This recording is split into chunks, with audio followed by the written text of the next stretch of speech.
Spinal fusion coding is one of the most difficult and complex topic for both inpatient coders as well as outpatient coders. So in this session, we will discuss few tips and tricks related to spinal fusion coding in inpatient and outpatient settings.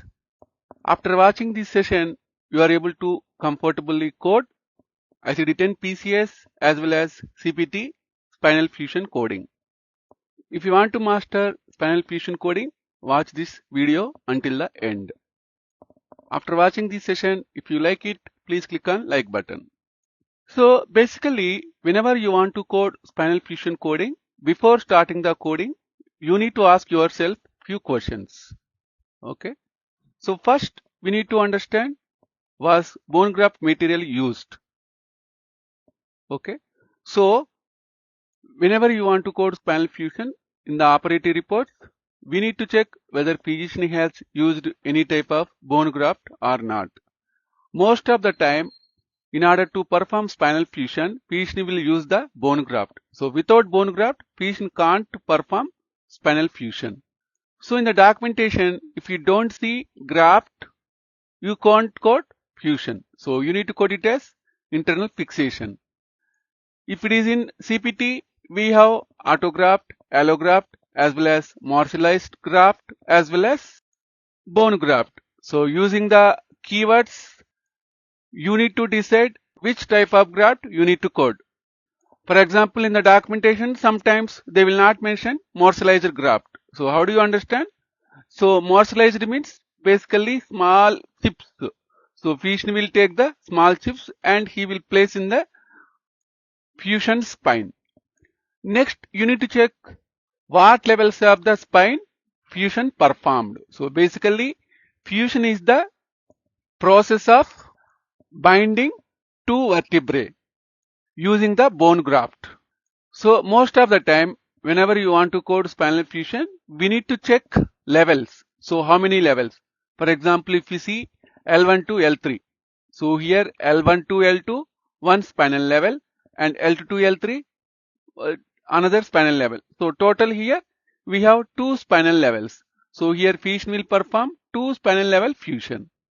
And also you need to check which spine it is, whether it is cervical, thoracic, lumbar or sacral spine fusion. Next you need to check how many joints were fused in each level.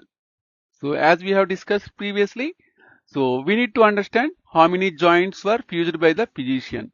For example, if you see here T3 to T6. So total we have 4 vertebrae T3, T4, T5, T6. So if you count it as level, so total we have 3 levels. So T3 to T4 one level, T4 to T5 one level and T5 to T6 another level. So vertebra is 4 but our levels are 3. So why means most of the time physician will perform fusion in between vertebrae, not on the vertebrae. So that's why we need to code based on the levels, not based on the vertebrae. So if anyone looking for medical coding jobs in UAE, USA and India, please join in our WhatsApp group. Group link is in the description of this video. And also if anyone looking for surgery training, IPDRG training, SCC training, CC certification training, please send WhatsApp message to 707-526-3939. Next, we need to understand what surgical approach was used. So open, percutaneous and percutaneous endoscopic are the three approaches options in the ICD-10 PCS offers for spinal fusion. Okay. So whether it is ICD-10 PCS or CPT, we need to understand the approach. Okay. Whether it is open, percutaneous or endoscopic approach. So why means based on approaches, we have separate set of codes. So whenever we want to code any spinal fusion chart, we need to check first approach. What is the type of approach physician has used during the procedure? Next, we need to understand what type of bone graft material was used. As we have discussed previously, autologous means taken from the patients. Okay. So in the documentation, mostly you will see cancellous bone chips. Okay. Non-autologous means bone bank material. So not from the patient's body. So autologous and non-autologous. So per ICD-10 PCS guideline, this code says autologous So in the CPT, we need to code both autologous as well as allograft codes. So basically here non-autologous means allograft.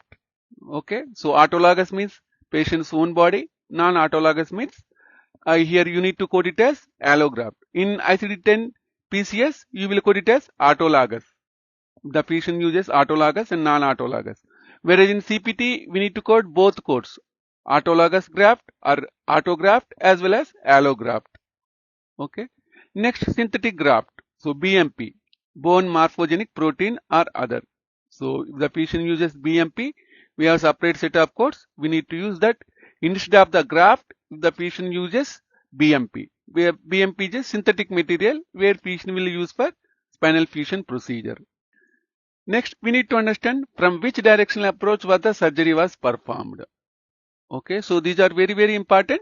So basically in the documentation, if the patient mentions supine position, so supine means anterior. So you need to code it as anterior approach. The documentation contains patient has placed patient on the prone position and he started the procedure. Okay, so that time you need to code it as posterior approach. So whenever you want to code these procedures, exclusively the spinal procedure, we need to check the approach. Most of the time patient will use anterior approach for cervical spine. So other than cervical spine, patient will use posterior approach. So based on the patient's position, we need to understand what is the type of approach, as well as based on the incision site, or otherwise you can call it as initial incision site. We can decide whether it is anterior or posterior, posterolateral or other approaches. So if you want to know more approaches, please mention the comment section of this video and I will create one video related to all these approaches. So which side of the spinal column was fused? So ICD-10 PCS uses two column approach. Anterior and posterior vertebral bodies and intervertebral disc are part of the anterior column, while the spinous process, transverse process and pedicular part of the posterior column. So basically these are useful for CPT also. In the documentation, if you see spinous process or transverse process, why means these are the posterior part of the spine. So that time you can code it as posterior approach. For example, in the documentation contains intervertebral disc are the part of the anterior column. So the most, as we have discussed previously, mostly patient will use anterior approach for cervical spine. So if you see documentation intervertebral disc, you need to consider it as anterior approach. Okay. Next, we need to check was an interbody fusion device used or not. So most of the time in the operative report, you will see it as peak or back case. So whenever you want to code peak or back case or interbody fusion, we need to check the documentation. So if the documentation contains peak case, directly you can use our separate CPT code or ICD-10 PCS code related to peak case. So these cases you need to code based on the level. So if the patient performs L1 to L3, so here you need to code two P cases CPT codes. Basically these cases will replace the intervertebral disc where patient will perform discectomy. So afterwards we need to check along with fusion if the patient has performed any other procedures or not. So first of all, we need to check removal of previous internal fixation device, rods, screws or plates. So if the patient removes these from the previous surgery location, we need to code separately. So removal of previous interbody fusion device like cage or spacer. So discectomy, partial or full. So next, decompression of spinal cord, decompression of spinal nerve roots, computer robotic assistance like stealth navigation, stereotactic navigation, and intraoperative external monitoring nervous system.